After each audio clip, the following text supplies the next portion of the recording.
the violins of autumn wound my heart with a monotonous languor. On your show, I'm happy to talk to you about Kherson, about the Russian aggression in Ukraine, and the dictators versus Democrats. That's very important, especially now. So I touched a little on the area that you focus in as a journalist. What made you choose for the last couple of years Kherson? It's a great question. I've been covering Russian hybrid warfare against the West for the last 10 years while still living at home in the United States of America in San Francisco, where I lived most of my adult life. Big part of it was the Russian war in Ukraine, because, as you know, it has started in 2014 when Russia first annexed the Crimean Peninsula and started the proxy war in Donbass. And not only the Kremlin did that, they have started to work on the minds of the Western and global population, and has been doing it for 10 years. And so when the full-scale invasion in Ukraine started, it was only logical for me to move on from the hybrid warfare to the actual conventional hot war. And thus I became a war correspondent for the British newspaper I've been writing for at that time for about 5-7 years, ever since it started to exist. And I became a war correspondent for Byline Times. And later I also became a war correspondent for Euromaidan Press. And I'm a freelance, so I write for a number of other publications, and I do radio talk shows and TV and whatnot, basically just covering the Russian war crimes in Ukraine. And I started to interview people from Kherson during the occupation when they were able to flee. They would arrive to Odessa, where I was based at the time, traveling to the front from there. And I started to talk to this incredible, brave, angry people, and they already made this impression on me. So when Kherson was liberated, I made sure to be on this first buses for the press tour to arrive to Kherson on November 14th, 2022. It will be 3 years very soon, in a week. And once I have arrived, it was an overwhelming feeling, that nothing is like this victorious feeling, the celebration of liberation. And I started to come to Kherson more and more, and there was so much to write about. And the city, as you have mentioned, was under constant attack, like nonstop, incessant shelling and MLRS attacks and tanks, mortar, and eventually drones, meaning not large drones, Shahid types, Iranian drones, but small FPV drones. And we can talk about it separately. I think we should. And so about in a year or so, I got the strong idea that I have to make a film about it. First, I wanted to write a book about it because I'm a writer and I write books, and I haven't been making films. But then we made this first film for Byline Times, Under the Deadly Skies, and John Sweeney was in it with Kaylin Robinson.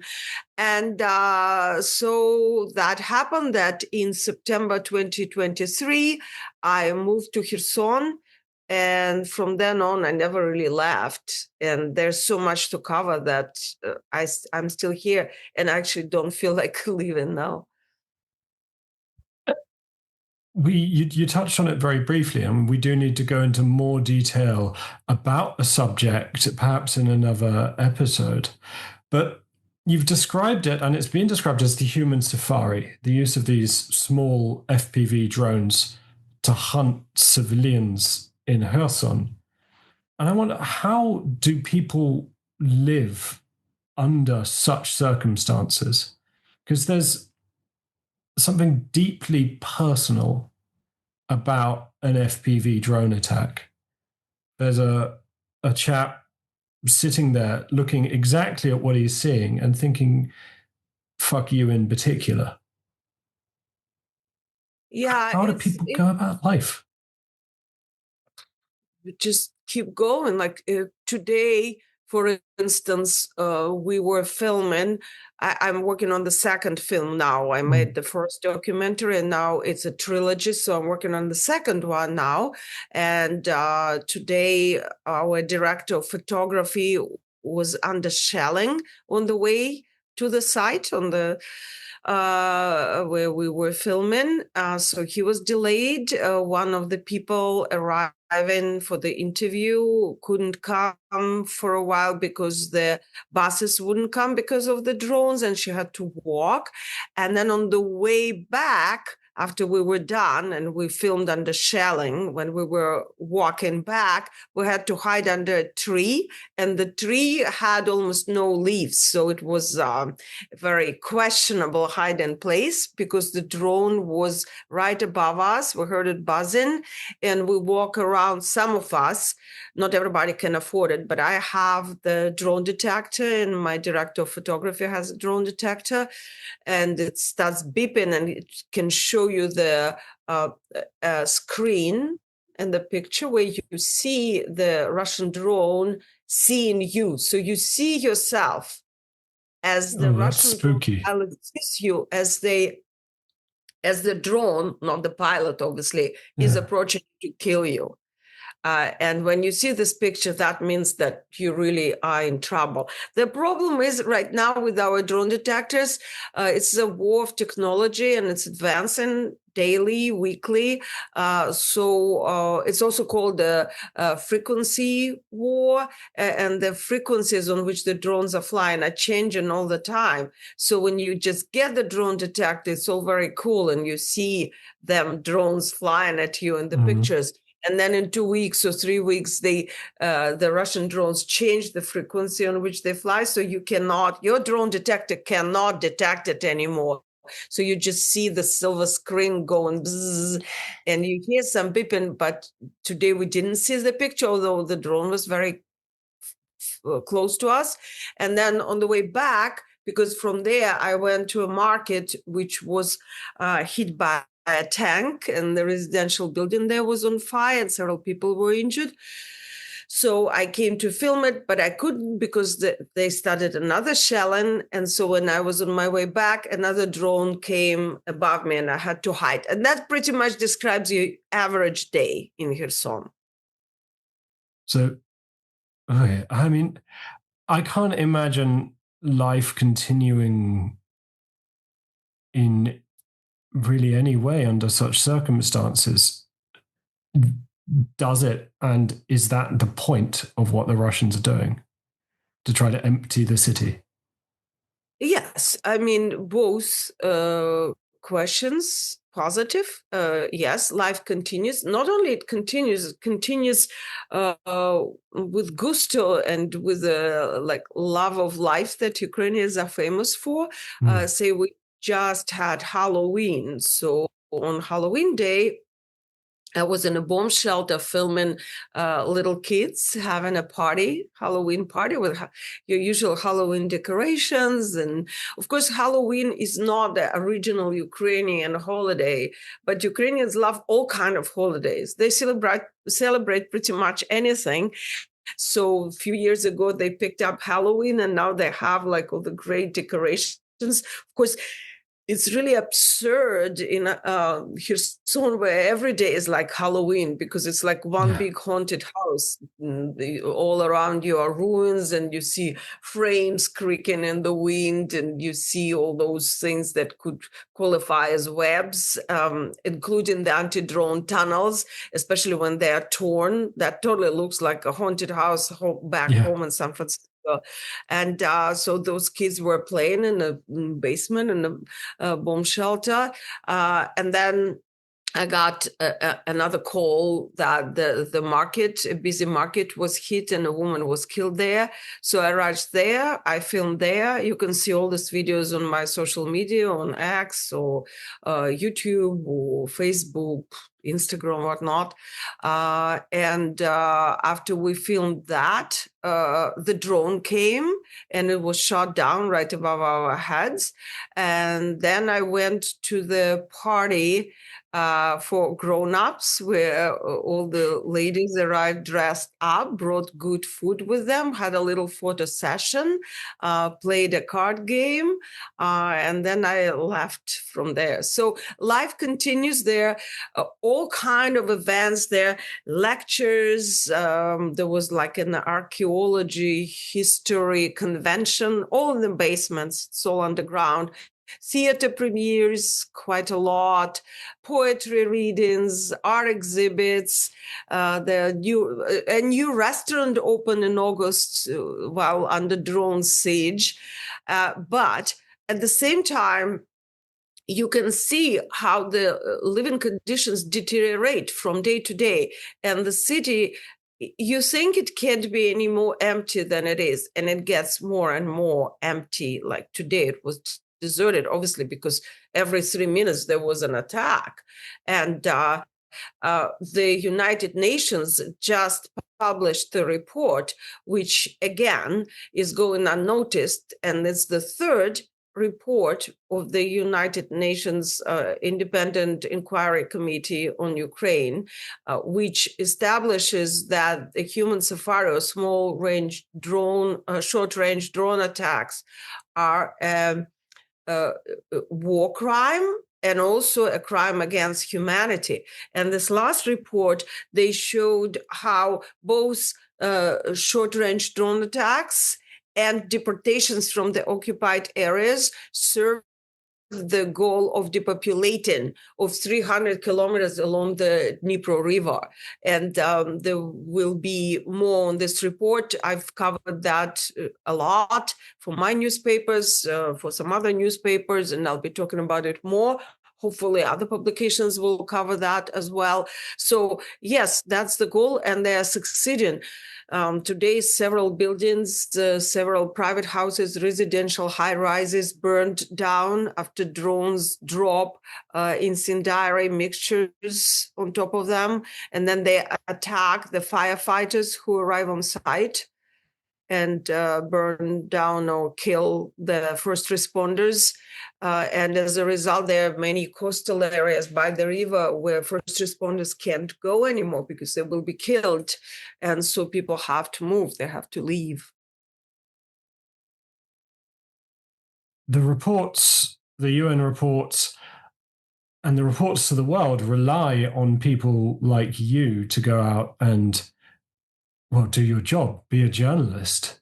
And under the rules of warfare, journalists are non-combatant. Some traditionally mark ourselves out with blue body armor, press badges, etc. Would that give you any sort of shield in Kherson? Actually, if you do that in Kherson, you become a target. You cannot do that because Russians are known and have proved in the last few weeks, again, as usual, that they are targeting the press. No, you go unmarked. Yeah. You cannot, just the same as with the first responders. It's actually war crime to target both first responders and the press, but they do so, and anyone in a helmet is the number one goal. But, it doesn't matter, Theo, because they are targeting pretty much anything that moves, from old ladies and children to actually animals sometimes, public buses, women, bicyclists, everything goes. Sometimes, the drone is running low on the battery and has to hit something before it comes back to the pilots, so they would just anything out there and they hit. So no, we cannot do that, which sometimes you wear the bulletproof vest underneath the jacket, especially if you're in the area where it's really bad, which is pretty much the whole area at this point. Yeah, we used to, like before Human Safari started, the journalists in Kherson always wore the press bulletproof vest. Even when you go to the store, but not right now. when you're there, does it feel like almost the culmination in terms of what you've been warning about for the last 10 years? And Yeah. what was missed? You've been writing about hybrid warfare and now open warfare. It pretty much leaves like a little bit, not a little bit, a lot sci-fi-ish, and that's not my genre. I actually didn't write sci-fi, but right now it does feel like I'm living in a sci-fi. And I did not predict the small drones hunting civilians down the street, but I was warning, not predicted, that Russia is gearing for a full-scale war. And I'm still warning that they are just starting. This is just a beginning. They are not going to stop unless we stop them. And if they manage to invade Ukraine, they will keep going. They will move on to Moldova, Romania, and from there to the NATO countries. They will move on the what you call the Baltic countries of Estonia, Latvia, and Lithuania. And then further on, if you listen to their shows, TV shows, radio shows, newspapers, propaganda made by Kremlin, it's a multi-million industry, and they keep repeating that we are about to take Berlin. We are heading to Paris. We're going to bomb London. We're going to erase the United States. They are saying it. We are not listening. And they were saying things about Ukraine for 10 years. And nobody was listening, and they're serious about it. And, you know, I'm from the United States. We are very, well, we're known for being obnoxious, right? And that's the overall reputation of Americans. And it's true. And in our, you know, this unfortunate state of mind, we believe that no other country, leave alone a third world country, can cheat us or deceive us. And this is a huge mistake, because that's Russian specialty, not oil and gas. Russia is the best at mind wars. They've been at it since the Tsarist era, and then they were at it during the USSR era, and they brainwash. They even have a saying: we can't shoot everyone, but we can brainwash them. And they have special means. They have a special science developed to do it. They have a special profession, political technologists. It's a profession. And this is literally the engineers of human mind. They use psychology. They have textbooks and manuals on psyops, and they do it really well. And it goes unnoticed. And unfortunately, we are falling for it. We all are falling for it. And the people in the former USSR republics are more resistant to it. They can recognize it. Ukraine, you know, probably is one of the best. But now, to my astonishment, and it upsets me no end, I see that Ukrainians are fallen for the Kremlin tricks. They do the discreditation of leadership. They spread certain rumors that work inside out and corrupt the society. Their number one goal is demoralization of the population and army of the adversary. That's the number one principle. And they do it very well. And we are, as the, you know, world versus Russia, we are demoralized. We are not right now in a condition to resist them. Meanwhile, we are sitting here talking about their crumbling economy, and we don't even understand that it doesn't matter. Even if the economy crumbles, they still have more people than most countries, and that's their resource. And they are driven as people in a cult. You know, so all our rationale and our perfect logical conclusions and theories just fall down as the Babel Tower. We are facing the hordes, and we are not seeing that. And that's what horrifies me. I think the mimetic warfare is something that it's so insidious, and you see it all the time. You well know this. You can't post something about Russia online without enormous numbers of people coming out in support, actively in support of genocide, in support of what Vladimir Putin is doing, and in support of the other dictators as well. And I wonder what, in your view, can the less resilient countries do? The less resilient established democracies, I'm thinking Britain, France, Spain, etc., to learn and to come to resist this kind of attack? Well, I'm very pessimistic about the outcome. Let me tell you this. Not even pessimistic, just realistic based on my experience. First of all, we need to realize and acknowledge there's an attack. We're not even there yet, not entirely. We are better than we used to be. We were in complete denial. Right now, there's a bit of a hit, some people recognize the term information warfare. Most don't. I just, as far as yesterday or the day before yesterday, somebody asked me online, what is information warfare? And it's 2025. And it's been going on for over a decade, and people have no clue. So first, we need to acknowledge this.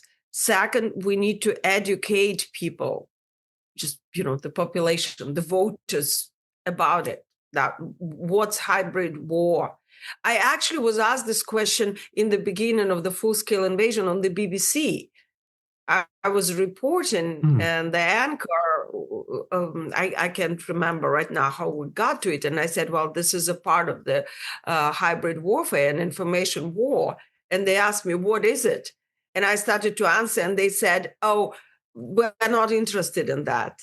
And I mean, that is the truth. That's just verbatim what happened. And we need to be interested in that. That's our lives are at stake, our democracy, our freedom. Most people don't understand what democracy means because they have never lived non-democracy. I've lived both. I grew up in a totalitarian state in the USSR. I know what it is. It's death, it's for some people it is not. If freedom means nothing to you, if the freedom of speech, freedom of thought is nothing to you, and you are only interested in the material part of being, you might do okay, but you might still become the victim of a totalitarian state because it doesn't care, about your beliefs or preferences. But if you are used to your life in a full functioning democracy, faulty as it is, you might not survive a totalitarian state. And that's what we are facing. And next, but I don't believe right now it's possible. We can turn to countries like Finland and Estonia. These countries are doing very, very well. They have well-established programs in their schools where they educate children how to distinguish propaganda from facts, how to read news, and so forth. And we can learn. It already exists. We just need to turn. But before we do any of this, we as probably, the people who are expressing the public opinion, right? And be it the leadership, the journalists, the thinkers, the writers, we need to acknowledge it. We need to make it prominent. Like, look, this is hybrid warfare. We are in World War III. We just don't know it yet. And it's not going to happen the way the First World War, Second World War were happening. There will be eventually tanks, but tanks right now are obsolete because they're drones. I can tell you that because I report from zero lines in Ukraine. Tanks are pretty much useless. They're being used as artillery weapons because the moment they start moving, the small drones get them. And so this is not what to expect from the war anymore. The war we're facing is all about cyber attacks, attacks on our infrastructure, attacks on our, say, the internet connections that ensure airports working, or banking systems, or networks. But the number one threat are our minds. And the former aide to Putin, Vladislav Surkov, said it once very well. I quote him all the time. Unfortunately, he said, "We are not messing with your referendums and elections. We are messing with your mind." And they do. And we don't know that. I mean, I do, but we as a society don't. And we don't want to face it. It's too scary of a concept. And unfortunately, one of the main qualities of our psyche, of humans, is a defense mechanism called denial. Whenever something is too scary, we decide to deceive ourselves and not to face it, and come up with any possible and impossible argument and legend and myth to kind of prevent the reality of being reality. We don't want to face it. We're like ostriches with our heads in the sand, and it never worked. So what's the main vector of this attack? Because it doesn't seem to be radio to me. It doesn't, not television. It seems to me to be social media. Of course. X, I mean, it adapts. At this point, mostly older people watch television. Young people don't watch television. What's television? I don't even know. I haven't had, and I'm not that young, but I haven't seen a TV set. And I have this thing on the wall here, but I don't know how it functions. We're all because it's a rented apartment, so they had to have it. But all watch something on our computer or read it on social media. And now with AI, that's like a Wild West, because, the latest threat, it's all about AI. And in 5 years, all the threats we'll be discussing on your show, if there's indeed any show or any discussions left, there will be all about AI, because right now ChatGPT is already hacked and starts giving you the Kremlin propaganda. For instance, there was a research that came up last week, and it compared ChatGPT, Gemini, I don't know, Claude, whatever, several AI major, and they were all, Grok, of course, spitting out the Kremlin propaganda. And now there's Grokopedia, which is Wikipedia written with a Russian accent. And our, again, lack of intellectual curiosity and just straight down laziness prevents us from checking the facts. Most people are not going to check on what they're reading. They're just going to pick up whatever ChatGPT or Claude gives you, copy paste, or bullet point it into your PowerPoint or whatever you're doing, and from there it will spread all around the web, and people are repeating it. And there's so much disinformation there, and it's so easy to make the what they call the informational dump. It used to be harder, because journalists would check on things.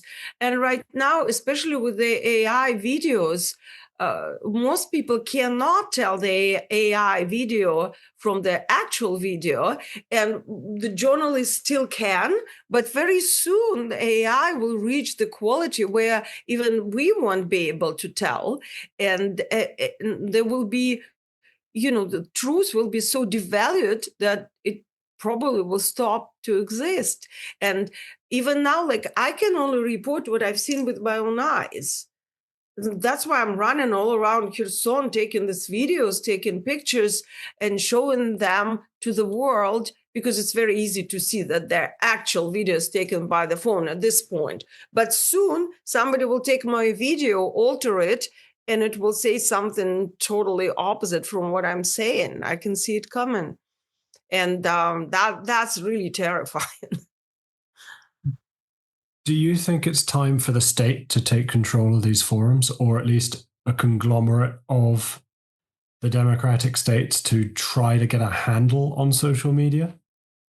It's a bit undemocratic of me to say, but it's very undemocratic of you to say, because that's what Russia is doing now. Yeah. They actually banned Telegram and WhatsApp. They stopped YouTube. Most areas right now in Russia, I hear, based on reports, have the lack of internet connection. Look at China or North Korea. It's as undemocratic as it gets. And I'm not qualified to answer that question expertly, but from my personal point of view, we need to be looking at the laws. We need to be changing laws accordingly. And of course, we have an issue of applying these laws and who's going to apply them, how it's going to do. But like we've been dealing with technologies and the advancement of technologies within the last 100 years or so, and we've been doing it fine. So I believe we have this capability as humanity, as the democratic society. No, I don't believe that the state should be taken over, because look at us, like what if in America the state takes over? Currently, the White House takes over our social media and we are done. Yeah. That shouldn't be happening. We should protest it in any way, shape, or form. Our Constitution gives us the right of freedom of speech. That's why, I believe in America. I still want to, right now, but we gave in. It's probably a subject for another show, but we became a victim of the same hybrid warfare. And right now, our democracy is at stake, and all the other democracies in Europe are under the same attack and facing the same risk. But we still have our institutions. You in the UK are still functioning, and you should be addressing your lawmakers to start changing the laws and adapting them to the reality. Absolutely. Why do you run around Kherson dodging artillery strikes? Why are these stories so important for you to get out? And why you? Well, how could they not be? I don't see how could I be not running around Kherson. I don't want to live with my head in the sand. I see what is happening. So if I was blessed so and had the background which wouldn't tell me what's happening, which wouldn't educate me on these matters, I would be a happy person living somewhere in a nice farm with a nice Australian Shepherd dog, which was the plan and in my dream, writing novels. That's what I want to do. But as someone who sees exactly what's happening and understands it, I would be lying to myself, or I would be a coward. I wouldn't be able to look myself in the eyes in the mirror. And if you see something, if you're given some ability, and I'm also, in a way more or better equipped than others because I speak local languages. I speak Ukrainian, I speak Russian, I speak the local dialect called Surzhyk, which is similar to Russian and Ukrainian, something in between. And I think and write in English. And I know both worlds very well because I was growing up in this world where I am now, and I grew up in your world, and both are very, very familiar to me and the part of me. So I am a medium. I can, in a way, translate one, not linguistically, but I can translate one world to another. As this film came to mind just now. Metropolis is the 20s film. Abstract Expression is German film.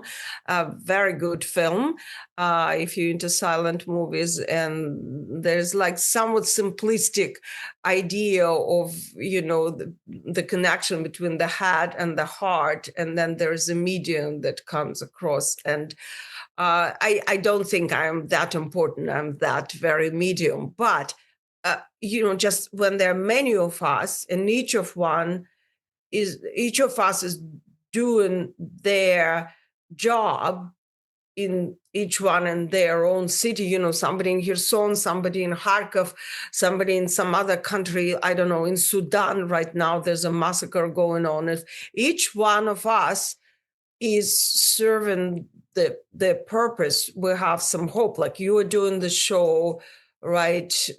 There's so many people who are doing what they're equipped to do. Then we can actually change something and not sit somewhere on the farm with my face hidden in a book. That wouldn't be right. Australian Shepherds are an excellent choice. I'm a border collie person myself.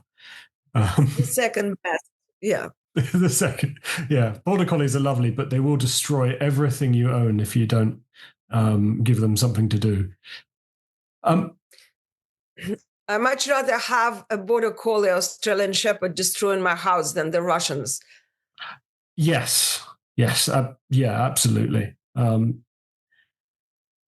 touched on the two concepts, the two ideas earlier. And this is something I ask almost all of my guests.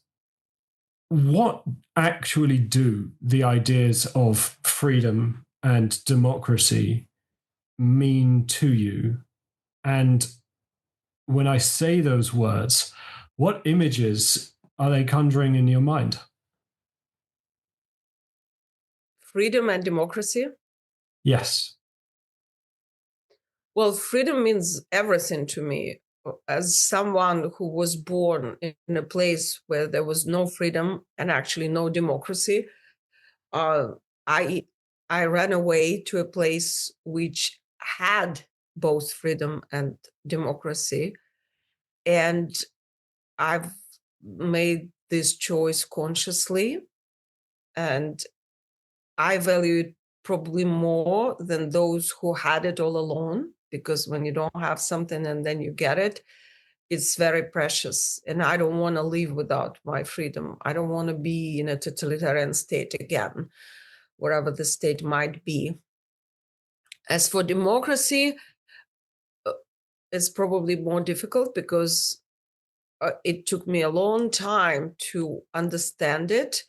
And I still don't understand it, to be honest with you. It's something very complex because freedom is individual. I know very well what freedom means to me. Freedom is to choose where I am, freedom to choose my own words. Right now, nobody is telling me what to tell you. There's no censorship, neither self-censorship or any kind of authority. That was not so in a totalitarian state. There were only certain things we could say, otherwise you'd be in prison. And with the democracy, it's different because it involves a lot of others and in many different aspects. So I think freedom is something much closer to me and much more clear to me. And that's what partially I'm fighting for my freedom to be who I am, to live the way I want, for this world to have this freedom. For democracy, I guess, as a society which exercises freedom, where each individual can exercise their freedom. And I definitely know that democracy is not ideal. And that's what the Russians are doing. They trying to take down the very concept of democracy. They're claiming that democracies don't work, that only the model of a society with a strong leader and a strong structure and suppression mechanism are working for most people, for the population. And it is not true. I know that very well as somebody who lived in faulty democracy in the United States and who spent a lot of time in the faulty democracies in the West. Faulty but functioning. Well, as humans, we are faulty. We are not ideal. Nothing is ideal. So that concept of non-existent democracies, the false substance of democracy, is indeed false. And that's very important. So I am fighting for democracy here in Kherson, along with the Ukrainians, side to side. I'm not a Ukrainian. I'm an American, but I am a strong ally, and I'm fighting with them for their freedom and democracy and for our freedom and democracy. And here comes to mind the slogan of this one uprisal in very few in the Soviet Union, when in 1968, when the Russian tanks entered Prague, the Czechoslovakia situation. Prague Spring. Yeah. Spring. Yeah.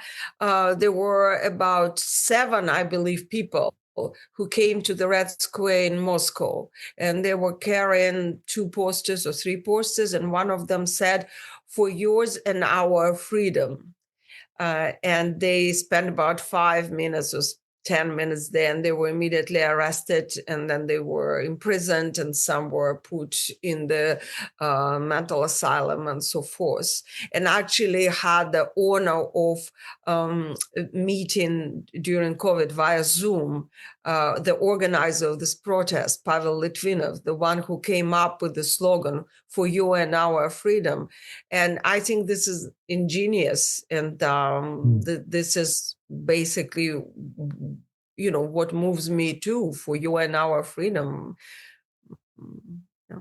You seem to embody Tim Snyder's rules in On Tyranny, and the last one, to be as courageous as you can. I working as a journalist in Kherson is probably one of the most dangerous places to work as a journalist in the world right now. But I'm wondering, what is your advice to the person living wherever who feels that they're either losing their freedom or they desperately want it, but feels alone? That's a great question. And I mean, I honestly don't feel this courageous or anything like this. I just live my daily life. I just went to the store and bought the bread, and drones happened to be flying over me. I didn't always live in Kherson, at the front line with the Russians 1 mile away from me. I lived in San Francisco. You can also discuss that makes it your choice, though, doesn't it? Yeah, you didn't grow up there. It's not your home. Yeah. It is my choice. It is my choice because, like I said, I think I'm the most efficient here because of, my experiences, my linguistic ability, and, my training and so forth.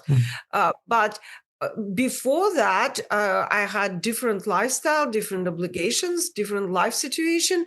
And I lived in California, pretty happy situation. And I tried different ways, and I was writing, and I'm not saying that I was doing something, the ultimate way. You're always looking for the way to do what you can.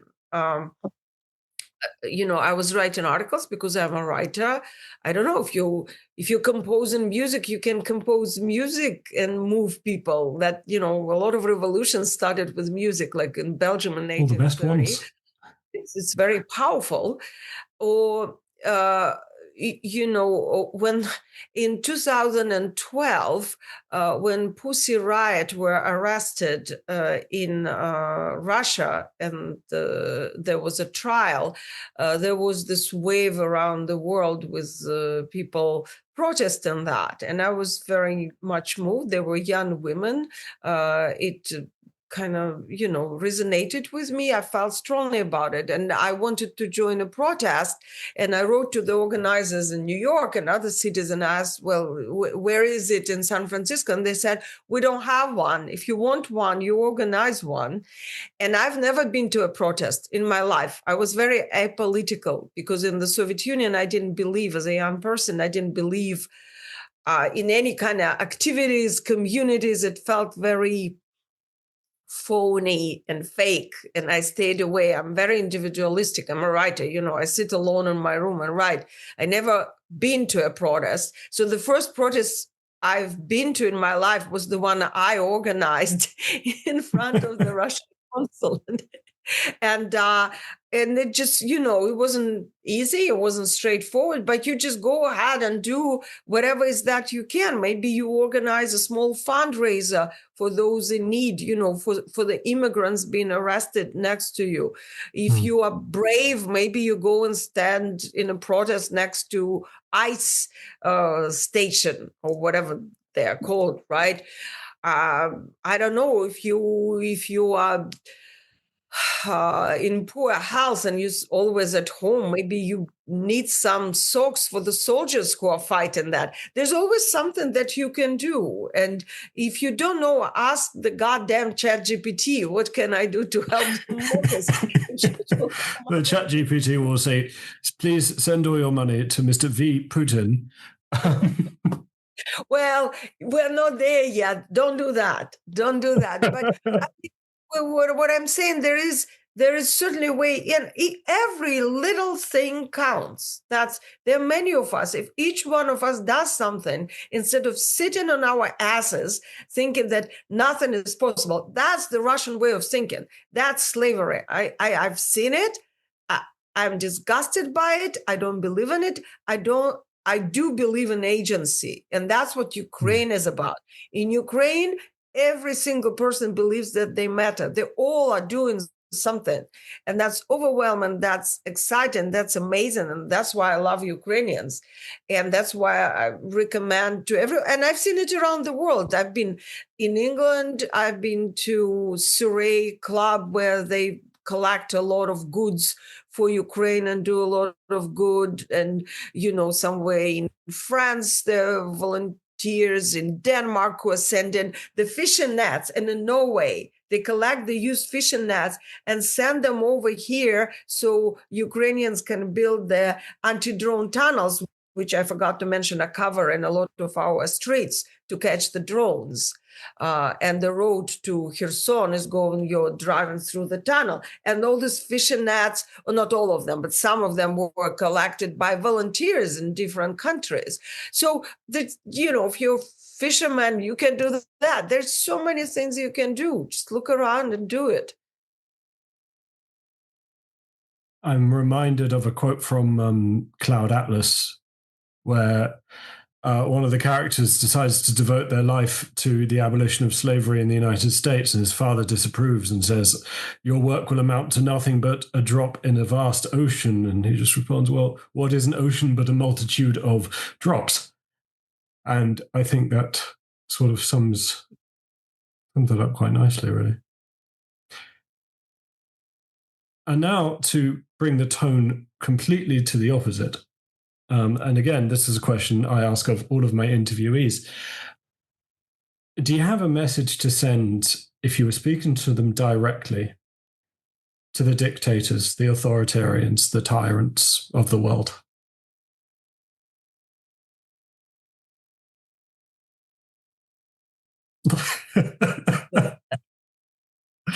I'm at the front line. Russians are, like I mentioned, less than a mile away from here. And my home has been hit 3 times in the last 48 hours. I have the luxury of speaking to dictators and democracies wearing my hoodie at home, right? I've earned this right. I don't need to be wearing a suit, pun intended, with Zelensky and all that. But I ran out of words. I don't think we can address dictators. They can't be changed. I'm not going to make cruel statements that come to my mind. But let's just put it this way. I'm quite a radical. And if I met one, you wouldn't want to be one. I don't think you need to read between the lines there. No, Zarina, it's pretty clear. After you've seen as many deaths and as much destruction as I've seen, the message is pretty straightforward. They need to go, and we need to take them down. And we do not negotiate with terrorists. That's the conclusion I came to when I saw the mass graves in Izium. and just how small some of them were. I've been there too. That's one of the worst things, was not even seeing it, by smelling it. That smell never left me. No, that smell never will. No. Zarina, thank you very much for your time indeed. And I beg you, please stay safe. And your work is fantastic. Where can my wonderful audience find it? Well, thank you for asking this, Theo. I've made a documentary, first one of 3, and our crew has decided to make it available for free for all, without any registration or payment or any commitment whatsoever. So you can go to KhersonHumanSafari.com, and Kherson is spelled Kherson, Kherson Human Safari, no punctuation marks there, .com. And on the first page, you can watch the trailer. On the second page, you can watch the whole film. It's 72 minutes. And I promise you, it is not scary in a way that we didn't do like graphic depiction or gory scenes. You might be upset by the content, but there's a lot of beautiful moments there that have inspired many.